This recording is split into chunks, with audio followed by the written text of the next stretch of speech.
बताया जा रहा है कि सीमा हैदर के ऊपर वहां पर जहां वो मौजूद है रबूपुरा में, उसके ऊपर बदतरीन तशद्दुद किया जाता है, मारपीट की जाती है और उसको बाद जो उसको जख्मी किया गया है, उसके जिस्म के अज़ा के ऊपर मुख्तलिफ संगीन नोयत के जो वो निशानात भी हैं और अच्छी तरह से या बुरी तरह से वो डैमेज भी हो रही है। उसके हवाले से ये भी तासुर दिया जा रहा है कि जी सीमा ये खुद वीडियोज या तस्वीरें बना के पाकिस्तान भेजती है और वो पाकिस्तान वापस जाना चाहती है और इस किस्म की और भी चीजें जो वो सामने आ रही हैं। सूरत हाल ये है कि हमने, आपको याद होगा जब गुलाम हैदर ने कराची में टीवी इंटरव्यू में खुद भी इस बात का जो है वो इंकशाफ किया था कि सीमा के पास तस्वीरें, सीमा हैदर की तस्वीरें गुलाम हैदर के पास खुद मौजूद हैं और वो मारपीट के बाद बुरी हालत में है, लेकिन सीमा ने ऑन रिकॉर्ड उसको इनकार कर दिया था कि मेरे ऊपर किसी किस्म का तशद्दुद नहीं होता। गुलाम हैदर ने तस्वीरें वो हमें भी दिखाई, मोहम्मद मलिक साहब को भी, जब भी उनको एंगेज किया गया था इस केस में तो मोहम्मद मलिक साहब को भी ये तस्वीरें फराहम कर दी गई थी। उसके बाद फिर इकरा जुनेजो और भी बेशुमार लोगों ने ये तस्वीरें देखी जिसमें गुलाम हैदर के मोबाइल में ये तस्वीरें मौजूद थी, जिसमें सीमा हैदर की मुख्तलिफ औकात में सेल्फी मूड में बनाई गई तस्वीरें जो है वो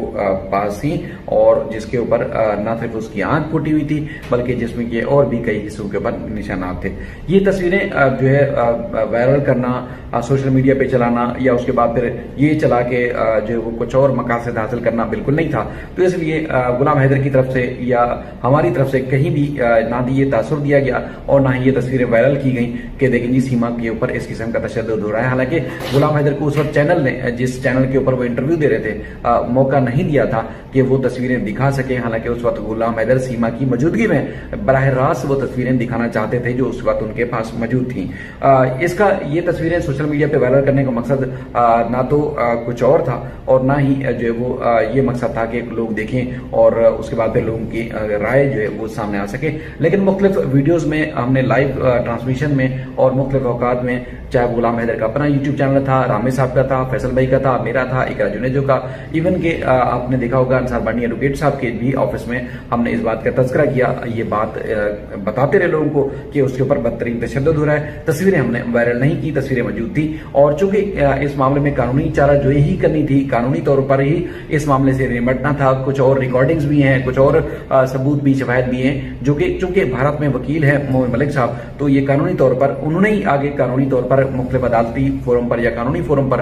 रखनी है। तो इसलिए ये सारे सबूत और शवाहिद तस्वीरों के साथ उनको फराहम कर दिए गए थे। अब वो चूंकि रोजाना की बुनियाद पर नई प्रोग्रेस के साथ, नई तफसीलात के साथ वो आ रहे हैं और सामने हकायक लोगों के सामने रख रहे हैं कि देखिए जी सीमा जो है वो जिस इलीगल तरीके से उसको वहां रखा गया है, पुलिस कार्रवाई नहीं कर रही, उसके बाद फिर मुख्तलिफ और भी जिस तरह के हथकंडे हैं वो इस्तेमाल किए जा रहे हैं। अब ऐसा हमने देखा कि अदालतों की तरफ से भी मामला जब सामने आया है तो उसके बाद फिर एक सही ट्रैक की तरफ केस चल पड़ा है।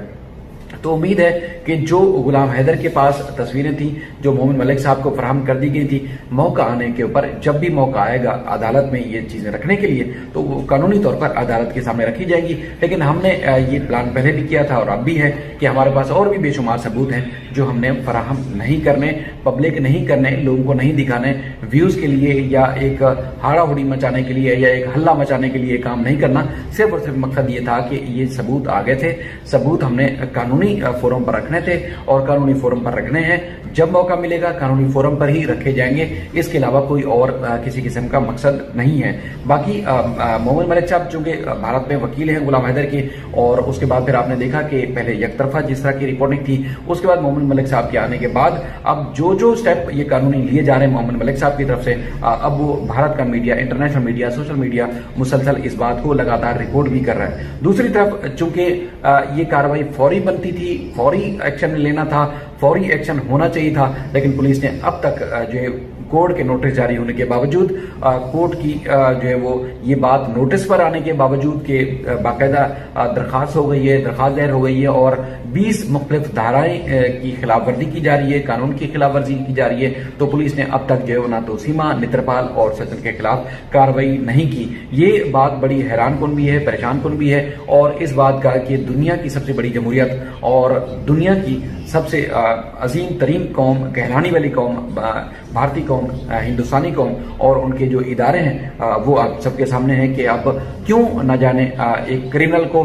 क्यों न जाने क्राइम करने वालों को, क्यों न जाने वो लोग जिन्होंने भारतीय संविधान का मजाक उड़ाया, कानून का मजाक उड़ाया, धर्म का मजाक उड़ाया, लोगों के जज्बात को मजरूह किया, वो आज भी खामोशी इख्तियार किए हुए हैं, न जाने वजह क्या है। गुलाम हैदर ने, जो कि कानून उनको इजाजत देता है, उन्होंने फाइट किया और हमने कल भी सैल्यूट पेश किया उन तमाम हिंदू बहन भाइयों को जो गुलाम हैदर को मुसलसल न सिर्फ सपोर्ट कर रहे हैं बल्कि गुलाम हैदर की इस सारे काज में उसके साथ होने की वजह से आपने देखा कि अब मुसलसल प्रोग्रेस हो रही है, लगातार गुलाम हैदर को कामयाबी मिल रही है अदालती फोरम पर। अब भी मजीद भी यही उम्मीद है, यही तवक्को है कि गुलाम हैदर को अदालती और कानूनी फोरम पर ही रिलीफ मिल सकता है, इंसाफ मिल सकता है। लेकिन दूसरी तरफ गुलाम हैदर भी परेशान है और उसके बाद फिर जितने भी उसको सपोर्ट कर रहे हैं लोग, चाहे हिंदुस्तान में रहने वाली बहन भाई हैं या उसके बाद दुनिया भर में इस केस को जो फॉलो करने वाले हैं, उनको परेशानी इस बात की लाहक है कि गुलाम हैदर की मासूम बेटियां हैं, पाकिस्तान में हो, हिंदुस्तान में या कहीं और भी, अपने जाती अपने खूनी रिश्तों के ऊपर भी आजकल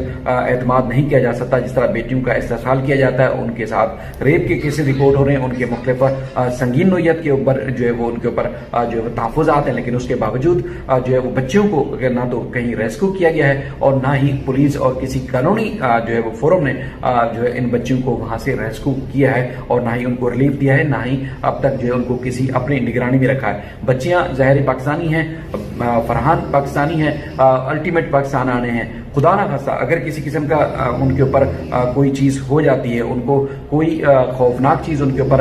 जो कर दी जाती है, उनकी ज़िंदगी खतरे में, उनकी इज्जत, उनका फ्यूचर, उनकी तमाम वो चीज़ें खतरे में हैं जो इस वक्त वो भारत में मौजूद हैं। अगर कुछ हो जाता है तो जिम्मेदार कौन होगा? क्या रबूपुरा पुलिस इस बात की जिम्मेदारी लेगी कि उनकी छत्र छाया में सब कुछ हुआ और उन्होंने क्रिमिनल्स को जो है वो नहीं कानूनी कटहरे में लाए, नहीं उनके खिलाफ कार्रवाई की और उसके बाद फिर जो दीगर क्राइम किए जा रहे थे सीमा की मौजूदगी में, गुलाम हैदर के मुंह बोले साले की मौजूदगी में, और उसके बाद फिर नितरपाल और सचिन और दीगर जितने भी क्रिमिनल हैं जिनके हिडन नाम है, कई नाम हमें मालूम है और कई ऐसे नाम हैं जो और भी अभी भी हिडन है, पोशीदा है, उनके खिलाफ भी कार्रवाई होनी चाहिए। लेकिन हैरान है कि पुलिस ने अब तक किसी किस्म की कोई कार्रवाई नहीं की। अपने मुल्क से अगर आप इतने मेरे ख्याल में वफादारी नहीं करेंगे, जो कानून आपको इजाजत देता है कि कानून के मुताबिक कार्रवाई करें, तो फिर किससे वफादारी निभाएंगे? मैं ये रबूपुरा पुलिस के ऊपर, यूपी पुलिस के ऊपर, नोएडा के कमिश्नर के ऊपर ये सवाल उठाता हूँ कि ये दुनिया भर के लोग इसको देख रहे हैं और आपकी इंडियन महिलाएं, इंडियन खवातीन, औरतें, बहनें, बेटियां ये आवाज उठा रही हैं, अब भी आप लोगों को नजर नहीं आ रहा, तो फिर न जाने कब ये केस नजर आएगा। क्या जब पानी सर से गुजर जाएगा तब ये नजर आएगा? जब बच्चियों का इस्तेसाल किया जाएगा तब आपको नजर आएगा? सीमा को इस वक्त जेल में होना चाहिए था लेकिन वो बाहर है, कोई और बड़ा कांड होगा तब आप लोगों को नजर आएगा। ना जाने ये किस तरफ अपने मुल्क को लेके जा रहे हैं, किस तरफ जो है वो मामला को लेके जा रहे हैं, इसकी अब तक जो है चीजें समझ से बालातर हैं। अगर सीमा प्यार, मोहब्बत और सुकून से होती तो ये तस्वीरें जो लोगों के चैनल्स पे देख रहे हैं, हमने वायरल की है, ना करेंगे, जो देख रहे हैं, क्या ये इसी तरह होता है प्यार मोहब्बत? क्या इस तरह की जो एक्शन है या एक्ट है, ये कभी इस तरह की कामयाबी हो सकती है उनके ऊपर? यकीनी तौर पर ना होगी, ना हो सकती और ना होनी चाहिए। तो बाकी ये जवाब देना है पुलिस को और इन इदारों को कि आखिरकार कब तक वो खामोश रहेंगे। कानूनी जो चाराजोई है, जिस तरह अदालत और कानून संविधान इजाजत देता है, गुलाम हैदर फाइट करते रहेंगे और आप सबको सैल्यूट है एक बार फिर कि आप सब गुलाम हैदर के साथ खड़े रहेंगे और इंशाल्लाह जब तक उसको आखिरी लम्हे तक इंसाफ नहीं मिल जाता, आप उसको सपोर्ट इसी तरह जारी रखेंगे।